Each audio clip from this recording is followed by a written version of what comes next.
তো আজকেও আমরা বরাবরের মতো টেন্সের ক্লাস করব, ঠিক আছে। অর্থাৎ আমাদের এই যে পাঠ্য বইটা আছে, এই পাঠ্য বই থেকে আমরা টেন্সের যে জটগুলো আছে সেগুলো খোলার চেষ্টা করব, ঠিক আছে। দেখো, যাতে করে আমাদের সময় নষ্ট না হয় সেই জন্য আমি কিন্তু সেন্টেন্স গুলো আগে লিখে ফেলেছি। কি লেখা আছে? Will you come tomorrow? প্রশ্ন, তুমি কি আগামীকাল আসবে? হ্যাঁ, তাহলে তুমি কি আগামীকাল আসবে, তোমরা খেয়াল করবা আগামীকালের কথা বলা হচ্ছে এখানে। আগামীকাল কি তুমি আসবা? হ্যাঁ, তাহলে এটিকে আজকের কথা বলা হচ্ছে না আগামীকাল কথা বলা হচ্ছে? হ্যাঁ, আগামীকাল কি তুমি আসবা, এমনটা যদি হয়ে থাকে তাহলে এটা হয়ে যাবে ফিউচার ইনডিফিনিট টেন্স। কেন ফিউচার ইনডিফিনিট টেন্স হবে? এটা হচ্ছে ভবিষ্যতে বা আগামীকালের একটা পরিকল্পনা বুঝাচ্ছেন। কি ভবিষ্যৎ বা আগামীকালের পরিকল্পনা জানতে চাওয়া হয়েছে। খেয়াল করবা, তুমি কি আগামীকাল আসবা? হ্যাঁ, তাহলে কাজটা তো আগামীকাল, অর্থাৎ সে আগামীকাল আসবে, ঠিক আছে, বা আসবে না, এই ধরনের কিছু উত্তরে আসবে, ঠিক আছে না কথা। সো কাজটা তো এখন হচ্ছে না, এটা আগামীকালের জন্য কাজটা। আগামীকালের একটা পরিকল্পনা বুঝাতে একটা প্রশ্ন করা হয়েছে। এই যে উইল, উইলটা কিন্তু এখানে আছে, আর উইল যদি থাকে তাহলে এটা কিন্তু ফিউচার টেন্স, এটা কিন্তু আমরা বুঝতে পারি কিন্তু, ঠিক আছে না কথা। হ্যাঁ, তো যেহেতু এটা আগামীকালের একটা পরিকল্পনা বুঝাচ্ছে এবং জানতে যাওয়া হয়েছে, মানে প্রশ্ন করা হয়েছে, সেই জন্য এটাকে আমরা কি বলবো? ফিউচার টেন্স আমরা লিখবো।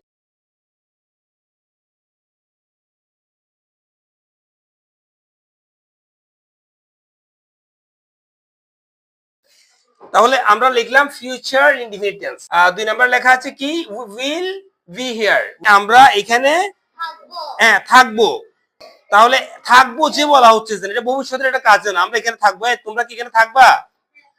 হ্যাঁ, আমরা এখানে থাকবো, ঠিক আছে না কথা। তাহলে এটা কি এখনের কাজ না ভবিষ্যতের কাজ? ভবিষ্যতের কাজ, ঠিক আছে। মানে ভবিষ্যতে কোনো স্থানে অবস্থান করা বোঝাচ্ছে। ভবিষ্যতে কোনো স্থানে অবস্থান করা বুঝালে, যদি ভবিষ্যতে কোনো স্থানে যদি অবস্থান করা বুঝায়, এক্ষেত্রে আমরা এটাকে বলবো কি? Future future indefinite tense. অবশ্যই আমাদের এই যে ফিউচার টেন্স চিনার জন্য আমাদের এখানে এই উইল, এই ওয়ার্ডটা কিন্তু এখানে আছে, উইল, ঠিক আছে।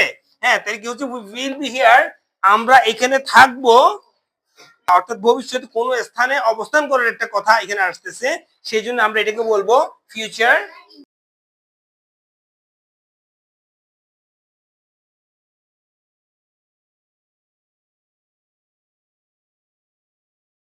Future indefinite tense. তোমরা বুঝতে পারতেছো? আচ্ছা আচ্ছা, তাহলে খেয়াল করো, my family has just moved, আমার পরিবার এই মাত্র এসেছে। এখানে এই যে জাস্ট শব্দটা ইউজ করা হয়েছে, মানে এই মাত্র এসেছে। আচ্ছা, তোমরা বলো তো দেখি, তারা যে আসার যে কাজটা, এটা শেষ হয়ে গিয়েছে না? কাজটা শেষ হয়ে গেছে, কিন্তু তার বর্তমান এখনো চলমান, চলমান, ঠিক আছে। সেই জন্য আমরা এটাকে বলবো যে কি? Present perfect tense. Thank you. তাহলে আমরা আরো একটা জিনিস খেয়াল করি, এই যে প্রেজেন্ট পারফেক্ট টেন্স এর মধ্যে, হ্যাঁ, সাধারণত হ্যাভ হ্যাজ, অর্থাৎ সাবজেক্টের পরে মাই ফ্যামিলি, সাবজেক্টের পরে হ্যাজ, অথবা এখানে সাবজেক্ট যদি চেঞ্জ হয় হ্যাভও হতে পারে এখানে, ঠিক আছে। এরপরে মুভড, বি থ্রি, হ্যাঁ আসো, বি থ্রি আসছে এখানে, ঠিক আছে না কথা। সো আমরা সহজে বলতে পারি এই সেন্টেন্সটা হচ্ছে প্রেজেন্ট পারফেক্ট টেন্স, ঠিক আছে। তাহলে আমরা লিখে ফেলি।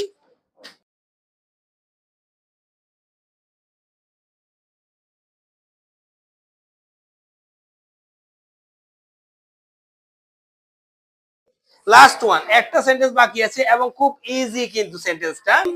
I am waiting for the library third, আমি লাইব্রেরি খাটের জন্য অপেক্ষা করছি।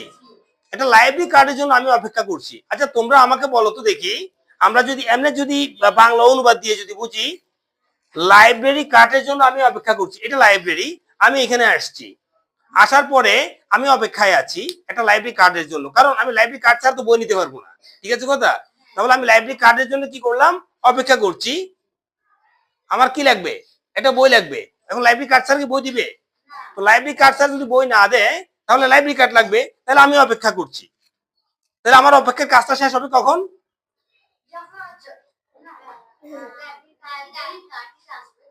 চমৎকার, যখন লাইব্রেরি কার্ডটা আমার হাতে ধরাই দিবে এই নেন লাইব্রেরি কার্ড, তখন আমার লাইব্রেরি কার্ডের আমার অপেক্ষার সময়টা চলে যাবে না, তখন কাজটা শেষ হবে। এখন কি কাজটা শেষ হয়েছে নাকি চলছে কাজটা? যে কাজটি চলছে, চলমান অবস্থায় আছে, হ্যাঁ, সেই ধরনের সেন্টেন্সকে আমরা বলবো যে কি প্রেজেন্ট কন্টিনিউয়াস টেন্স।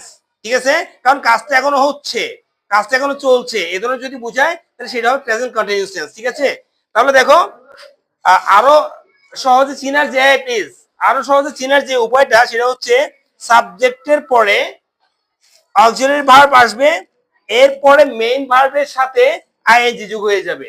এটা সাবজেক্ট আই আছে, তো সেই জন্য এম আসছে। এখানে সাবজেক্টটা যদি চেঞ্জ হয়ে যায়, হ্যাঁ, তখন এমটাও চেঞ্জ হতে পারে। হ্যাঁ, যেমন এই এই জায়গায় আমাদের কি আসতে পারে, ইজ আসতে পারে। যদি যদি একজনের নাম আসে, যেমন আমার নাম সাইফুল, তাহলে সাইফুল ইজ হতে পারে। যদি ইউ হয় তুমি, ইউ আর হতে পারে, তাহলে এটা চেঞ্জ হতে পারে। ঠিক আছে কথা?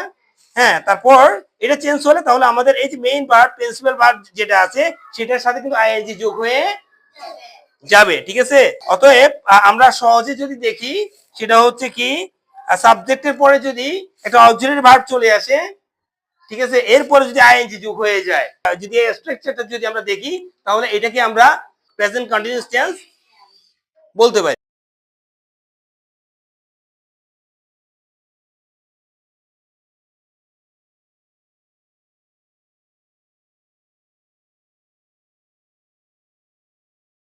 আশা করে ক্লাসটা বুঝছো না তোমরা সবাই? Thank you so much.